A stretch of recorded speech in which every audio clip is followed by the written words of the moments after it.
سلوا التاريخ كم مجدا سطرنا على صفحاته وبه تغنى. الحمد لله قدسي یو سیمینار کې و در اوایل جا دارد که از نهاد کلمات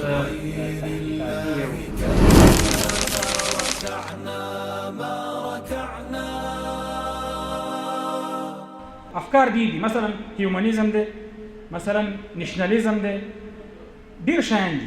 دا کپیټالیزم چې ورته وایي رأسماليه اقتصادي ستونزه هغه نظریه، دا ټول مسایل پکې شته او ډېر اوږده بحثونه دي او دا هر انسان ته بویه چې خپل تعقیب. زه به فقط دا خپل مسؤلیت په دغه ځای کې رفع. اوس خبره دا ده چې دغه ټول مسایل باید دغه ستونزې چې دوی ورته ستونزې وایي دا باید رفع شي. د چیش په خاطر چې دا کوم سیاسي سیستم دی، دا سیاسي سیستم د دې خلکو د ضرر نه او د دې خلکو د شر نه په امان او څوک ونه توانېږي چې یو ډول نه یو ډول د ټولنه کې چې هغه کوم پټ په اصطلاح منابع دي یا قوتونه دي د هغې نه استفاده وشي. یو ښه انسان په دغسې حالت کې څه ډول کېږي، دا کومه تشریح چې موږ او تاسې وکړه دا جمع هغه ټول مسایل او تفصیل چې موږ او تاسې نه پاتې دی. د انسان حیثیت په دغه وخت کې څه شی دی؟ موږ او تاسې یو اصطلاح په خپله اداراتو کې دلته درلوده، نه پوهېږم چې څه وخت نه شروع وه، دا تاریخچه ماته نه معلومه او استادانو ته معلومه وي، خو یو څو میاشتې مخکې د امیر المؤمنین حفظه الله په فرمان باندې دغه الفاظ بدل شو. یو لفظ دی موږ او تاسې ورته په اداراتو کې وایو منابع بشري. ښه طبیعي منابع مو لیدلي، طبیعي منابع د دې ترکیب څه معنا ده؟ د دې ترکیب معنا دا ده چې انسان لکه بل هره منبع دا یو منبع ده چې تر څو وخته د استفادې وړ ده، استفاده وکړه. څه ډول استفاده؟ دا بوتل دی، په دې کې نه روح شته، نه پکې فکر شته، نه پکې معنویات شته، نه پکې ټولنه شته، نه پکې عقل شته، نه هېڅ هم نه خپلوي لري. دا که زور کوي هم څه نه وایي، که ماتوي هم څه نه وایي، که لږې اوبه دې وشکلې نور دې خطا که هم څه نه وایي، که هر څه دې په دې کول دا ممکنه ده.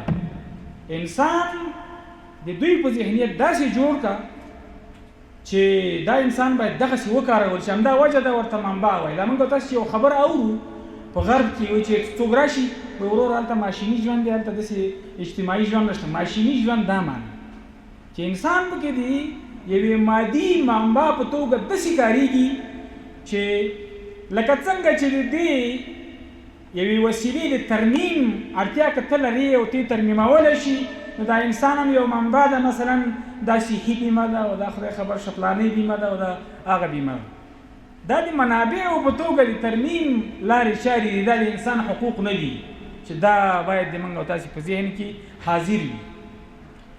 ښه انسان چې منبع شوه بیا خو طبیعي خبره ده چې بس د نور واک ټول د منځه لاړ. دوی ته یو هغه ظاهري د قهر د سړولو لاره پرېښې ده چې تاسې به خپله رهبري خپله ټاکئ،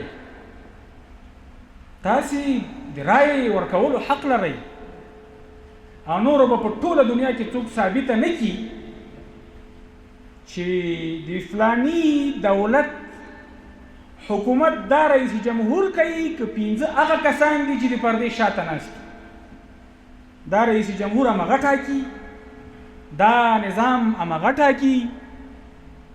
شاوخوا وګورئ، دا نږدې هېوادونه وګورئ، لرې وګورئ، پلټنه وکړئ که څوک ما په دې کې چیلنج کولی شي ما دې چیلنج کړي.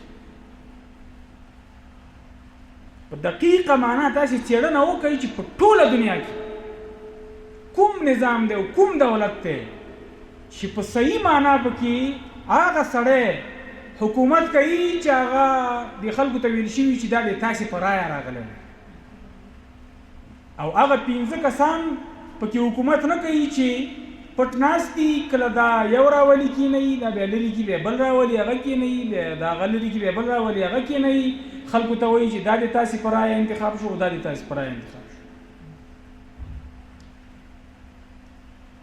نو دغې 5-6 کسانو ته انسان دغه ډول ته پکار چې دوی باید ترنه استفاده وکړي. ښه د دوی په حاکمیت کې انسان څه ډول ته شو؟ په ډېرو واقعي مثالونو باندې موږ او تاسې ورځو. سیکولریزم څه وکړه ابتداء؟ سیکولریزم چې وویل چې دین د قانون د حاکمیت د نظام د ټولنې د دې ساحونه ووځي چې بیا ورپسې به ترتیب لیبرالیزم راځي او هغه بیا لږ په دې کې ډېر کار کوي ځکه هلته د فردي حقوقو خبره مطرح کېږي او د فکر د حریت خبره مطرح کېږي د بیان د حریت خبره مطرح کېږي د تعبیر د حریت خبره مطرح کېږي. نو دلته یو ډېر اساسي تصور هغه د منځه ځي. ګوره یو خو اوس خبره دا ده تر دې ځای پورې هغه اروپایي ټولنه موږ تاسې نور د دې دروازه بندوو دا یو طرف ته کوي. نو وبه تغنى تهاب الأسد وطأتنا لأننا لغير الله كلا